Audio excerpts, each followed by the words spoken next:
On a certainement des photos dans notre catalogue qui sont correctes, qui sont réussies, mais on aimerait bien leur donner un peu plus de personnalité, voire même qu'on aimerait les amener complètement ailleurs. Alors, comment est-ce qu'on est capable de faire cela?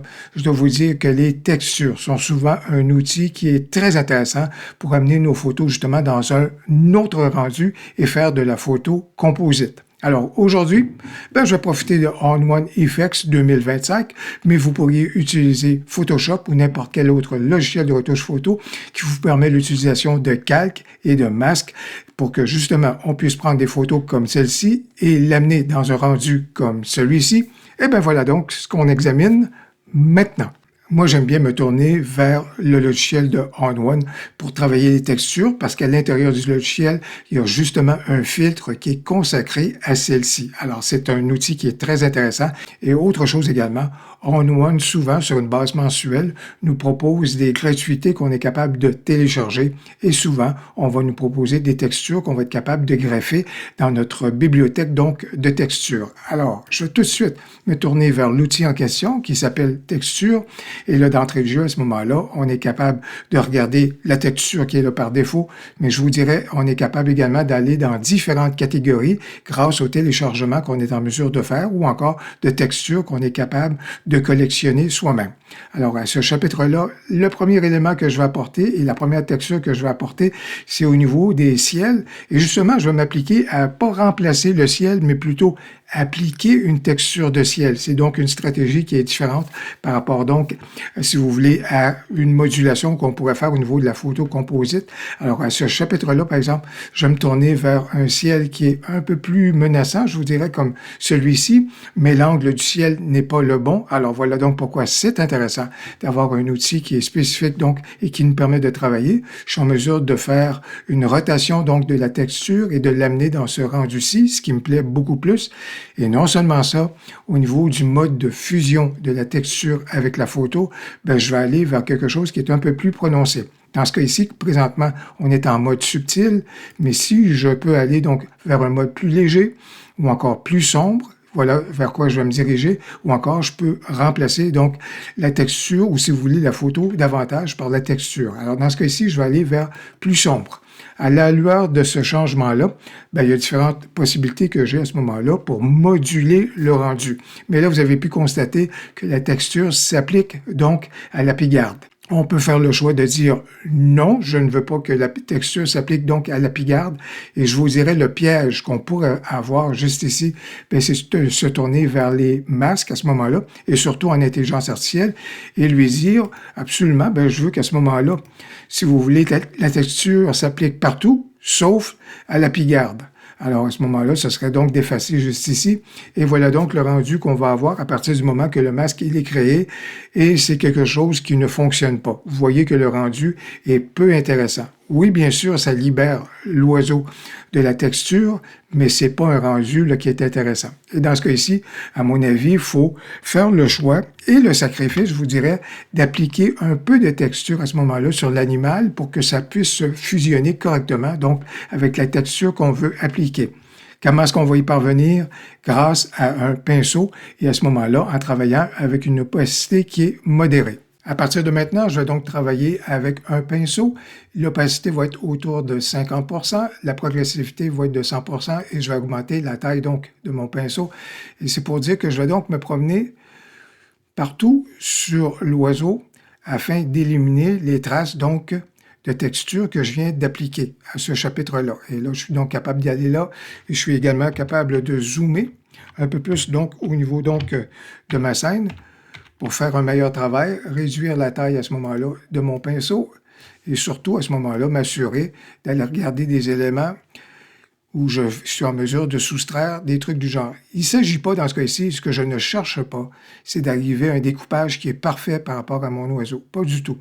Je veux juste en arriver. Il y a certains endroits, il va falloir que j'accepte qu'à ce moment-là, les textures viennent fusionner avec la pigarde et vont conserver là-dessus parce que je ne veux pas arriver avec une impression d'un parfait découpage, là, donc Comme je vous ai présenté il y a quelques instants à ce moment-là, je vais donc augmenter la taille de mon pinceau et là, continuer de passer de cette façon-ci. Et là, à partir du moment que j'ai fait un premier survol au niveau de l'oiseau, je suis capable d'appuyer sur la lettre O au niveau du clavier. Et là, ça me permet de voir à ce moment-là quel est le masque que je suis en train de créer. Et ça me permet également de repasser à certains endroits. Plus je passe à un endroit, plus à ce moment-là, l'opacité s'applique à 100% ou encore là, ou s'ajoute si vous voulez, ce qui me permet donc à ce moment-là de couvrir certaines zones de façon plus prononcée. Mais aux abords des ailes et tout cela à ce moment-là, ça me convient que la texture vienne s'imprégner un peu sur l'oiseau en question. Voilà donc par rapport à tout ça. Et juste ici, je vais donc me ramener au niveau du bec de l'oiseau parce que je constate que je serai en mesure d'aller chercher un peu plus de matière à ce moment-là et éliminer un peu plus à ce moment-là la texture à cet endroit-ci et plus particulièrement sur son œil. On veut vraiment à ce moment-là avoir quelque chose qui va être réussi à peu près à 100%. Alors, à ce chapitre-là, voilà donc au niveau de l'oiseau, si vous voulez, le fait qu'on a soustrait donc de la texture à partir de cette première texture-là qu'on vient d'appliquer et surtout, j'ai créé un masque ici pour soustraire donc l'oiseau à la texture. Qu'est-ce que je vais faire maintenant? Bien entendu, alors je vais donc copier le masque en question parce que je veux appliquer une deuxième texture à la première et le masque que je viens juste de créer va m'être très utile à ce moment-là pour soustraire l'oiseau à cette deuxième texture. Pour ajouter une deuxième texture, à ce moment-là, je vais à nouveau faire appel à l'outil en question. Alors donc, on va rajouter une deuxième couche ici qui est là par défaut. Et au niveau donc de celle-ci, je vais aller dans une autre catégorie de peinture.